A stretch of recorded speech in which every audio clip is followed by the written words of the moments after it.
माना जाता है कि जापान में कभी एक जादुई तलवार बनाई गई थी। जिसके पास वो तलवार थी जापान पर राज करता था। मगर वक्त के साथ वो कहीं खो गई। मुझे भी लगता है कि वो जापान में ही कहीं हो सकती है। आज क्या उसे ढूंढा जा सकता है? पर क्या उसे ढूंढा जा सकता है? पता नहीं ऊपर टेंपल में क्या मिलने वाला है। इतनी दूर आया हूं, अब पीछे नहीं हटूंगा। वो स्नो मंकी से पंगा नहीं लेते हैं।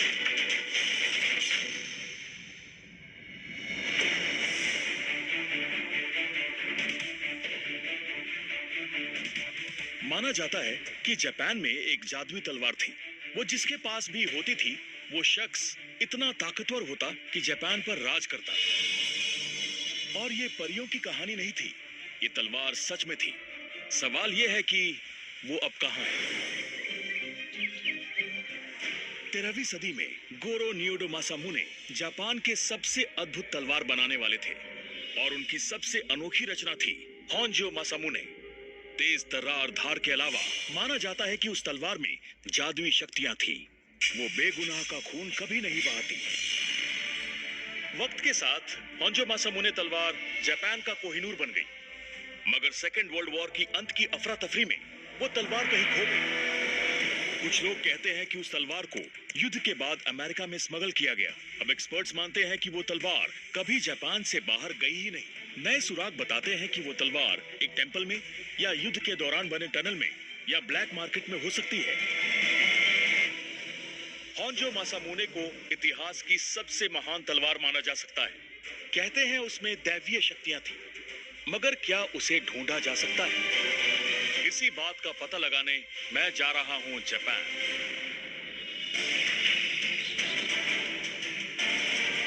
मेरा नाम है जॉश गेट्स। मेरे पास आर्कियोलॉजी की डिग्री है और नई खोज का जुनून। मुझे कई बार अजीब हालातों का सामना करना पड़ता है। पैसा कमाने के और भी आसान तरीके हैं। मेरा जुनून मुझे दुनिया के हर कोने में ले जाता है जहां मैं इतिहास से जुड़े रहस्यों की जांच करता हूं। मैं तैयार हूं, चलो। ये है एक्सपीडिशन अननोन।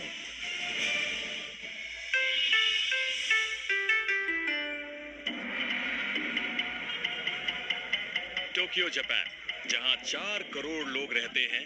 इसमें कोई शक नहीं कि ये दुनिया का सबसे बड़ा शहर है। यहाँ जिंदगी की रफ्तार काफी तेज है। यहाँ भीड़ है, मगर फिर भी अजीब सी शांति है। ये मॉडर्न तो है, पर अपने इतिहास को कभी नहीं भूला। एक बात तो साफ है, टोक्यो जैसा शहर इस दुनिया में और कहीं नहीं हो सकता। शहर की सड़कें चहल पहल से भरी रहती हैं, लेकिन एक चीज हमें बहुत हैरान करती है और वो है क्यूट चीजों को लेकर इनका पागलपन। इस पागलपन का एक नाम भी है, कावाई। यहाँ हर चीज क्यूट है, बिल बोर्ड से लेकर खिलौनों तक। लो, होंजो मासामुने तो इसी दुकान में मिल गई, वो भी बहुत सस्ती, $1.20 में। इतनी सस्ती होगी मैंने सोचा नहीं था। हेलो? ओह माय गॉड, ये बेर तो बोलता है। ये भालू है या तोता? बेर? इसकी बात जरूर मानिएगा। अब होंजो मासामुने की तलाश जारी रखते हैं और वहां ढूंढते हैं जहां उसे आखिरी बार देखा गया। तलवार की कहानी यहाँ से शुरू हुई, इस हैरत अंगेज जगह से। यह है टोक्यो का मेजिरो पुलिस स्टेशन और शायद यहीं पर इतिहास की सबसे अद्भुत तलवार खो गई और कभी नहीं मिली। महान मासामुने द्वारा 13वीं सदी में बनाई गई ये तलवार कई पीढ़ियों तक उनके खानदान में रही। मगर एक दिन किसी ने उस तलवार को लेकर जनरल होंजो शिगनागा और उनके समुराइज पर हमला कर दिया। तलवार ने होंजो का हेलमेट तो काट दिया, मगर जिंदगी बख्श दी और तब से वो तलवार उनकी हो गई। इस तरह वो तलवार होंजो मासामुने के नाम से जानी गई और कुछ सालों बाद ये तलवार टोकुगावा घराने के पास आ गई, जिन्होंने कई वर्षों तक जापान पर शांतिपूर्ण राज किया। मगर दूसरे विश्व युद्ध के अंत तक जापान ने घुटने टेक दिए और युद्ध जीतने वाले देशों ने जापान के सारे हथियार जब्त करने का फैसला किया। अब हर जापानी को अपना हथियार जमा करना था। आएमासा टोकुगारा घराने के आखिरी वंशज थे जिनके पास होंजो मासामुने थी। उन्हें भी मजीरो पुलिस स्टेशन में तलवार सौंपनी पड़ी। अब कुछ लोगों का मानना है कि वो तलवार यूएस सार्जेंट कोल्डी बायमोर को सौंप दी गई थी, पर यहीं पर एक प्रॉब्लम है, इस नाम का कोई था ही नहीं। कई जापानीज तलवारों को जीतने वाले देशों के सिपाहियों को तोहफे में दे दिया गया। एक डॉक्यूमेंट के हिसाब से सार्जेंट कोल्डी बायमोर ने हस्ताक्षर करके ये तलवार अपने पास रख ली, मगर यूएस आर्मी में इस नाम का कोई शख्स था ही नहीं। तो अगर होंजो मासामुने पुलिस स्टेशन में नहीं थी, फिर वो गई कहां? इसका पता लगाने मैं उनसे मिलने जा रहा हूं जिनके परिवार के पास ये तलवार आखिरी बार थी, और उन्होंने मुझे एक ऐसी जगह बुलाया है जहां उनके परिवार के लोग दफन हैं।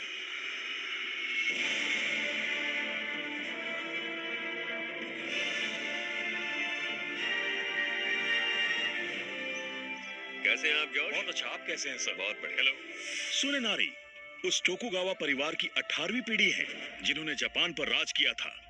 टोक्यो के बीचों बीच उनका पुराना मंदिर अपने आप में उनकी ताकत और उस तलवार की ताकत को दर्शाता है। ये बड़ी ही कमाल की जगह है। मिस्टर टोकुगावा और उनके पोते मुझे अपने पुराने मंदिर में ले जाने के लिए तैयार हो गए, जहां बहुत कम लोगों को जाने का मौका मिलता है। ये हमारे परिवार का मौजोलियम है।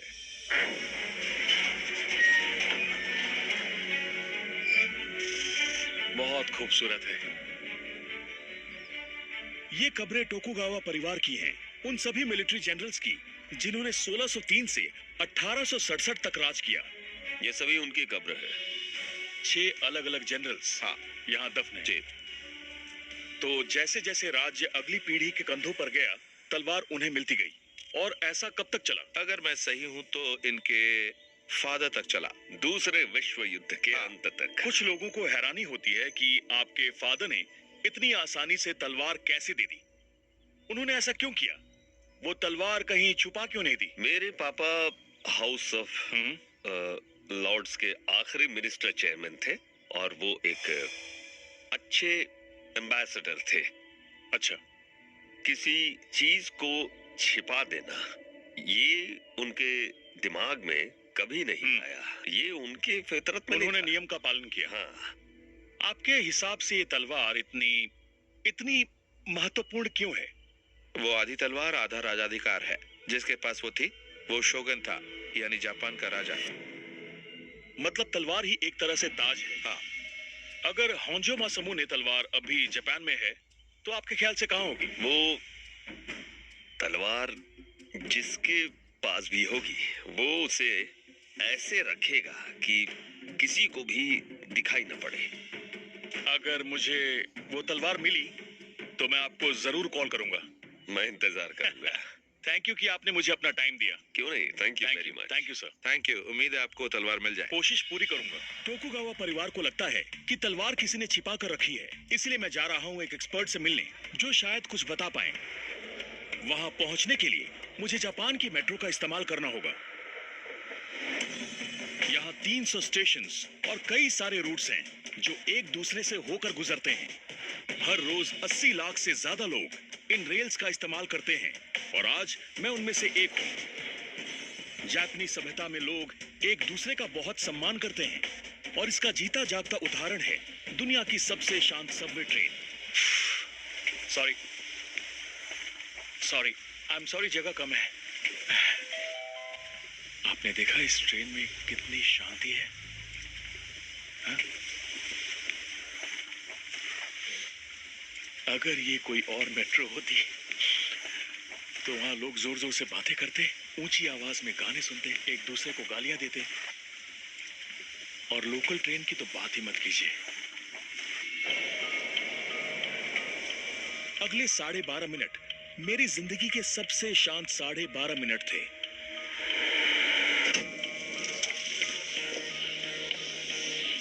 एक्सक्यूज मी, पास के हमारिक्यू गार्डन्स पर मैं मिलने जा रहा हूँ एड्रियन श्लेमर से, जो तलवारों के एक्सपर्ट हैं और 30 सालों से जापानीज तलवारों पर रिसर्च कर रहे हैं। होंजो मासामुने के बारे में आपका क्या ख्याल है? आपके मुताबिक वो तलवार कहाँ है? लगभग 7 दशकों के बाद इस तलवार के अमेरिका में होने की संभावना कम होती जा रही है। अगर वो अमेरिका में नहीं है तो मुमकिन है कि वो यहीं कहीं जापान में ही है। जब जापानी लोगों के हथियार लिए जा रहे थे तब म्यूजियम और मंदिरों को बख्शा गया, उनकी तलवारें नहीं ली गईं। अगर ये तलवार किसी मंदिर को डोनेट की गई थी तो कॉन्फिस्केशन के दौरान ये तलवार मंदिर के पास ही बनी रहती। आपको लगता है कि होंजो मासुमुने कभी सामने जरूर आएगी? देखिए, होंजो मासुमुने तब बाहर आएंगी जब उन्हें आना होगा। तलवारों में आत्माएं होती हैं। अगर ये सच है तो मुमकिन है कि इस तलवार में मौजूद स्पिरिट ने भी अभी सामने आने का फैसला नहीं किया है। एड्रियन और दूसरे कई लोग ये मानते हैं कि तलवार अब भी जापान में है, या शायद किसी टेंपल में या ब्लैक मार्केट में है। इस लीड को फॉलो करते हुए एड्रियन ने मुझे एक ब्लैक मार्केट सोड एक्सपर्ट का कांटेक्ट दिया, जो मुझसे एक लोकल बार में मिलने के लिए तैयार हो गया। टोक्यो की नाइट लाइफ को एंजॉय करने का इससे बढ़िया तरीका हो ही नहीं सकता।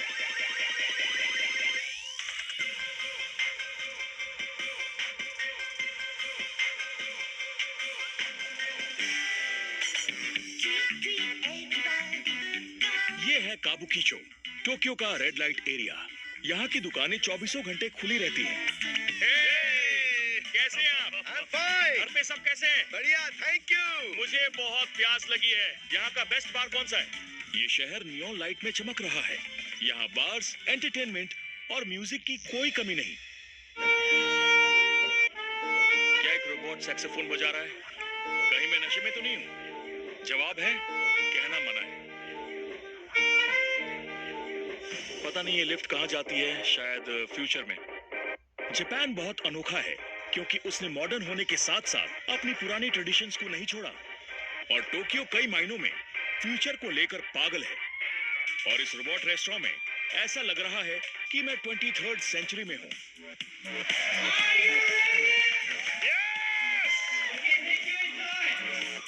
पागलपन।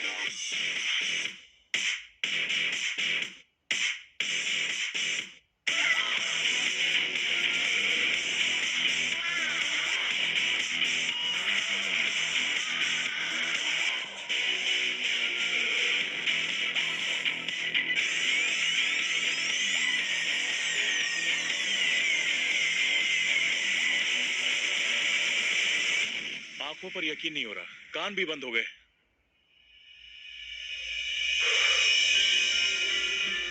इससे पहले कि मैं पागल हो जाऊं, मैंने सोचा बहुत हुआ फ्यूचर, थोड़ा प्रेजेंट में आकर अपने मकसद पर ध्यान दूं। कुछ बिल्डिंग्स दूर एक एरिया है जिसे कहते हैं गोल्डन गाय। इन तंग गलियों में 200 से ज्यादा बार्स हैं। गोल्डन गाय रोबोट रेस्टोरेंट जैसा सेफ नहीं लग रहा। कहते हैं ये इलाका याकूजा का है, एक जापानीज गैंग।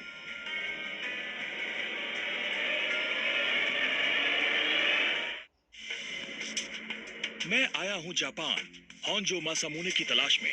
एक जादुई तलवार जो दूसरे विश्व युद्ध के अंत में कहीं गायब हो गई थी। ये है गोल्डन गाय, टोक्यो का एक बदनाम इलाका जहां मैं ब्लैक मार्केट के एक समुराई एक्सपर्ट से मिलने आया हूं।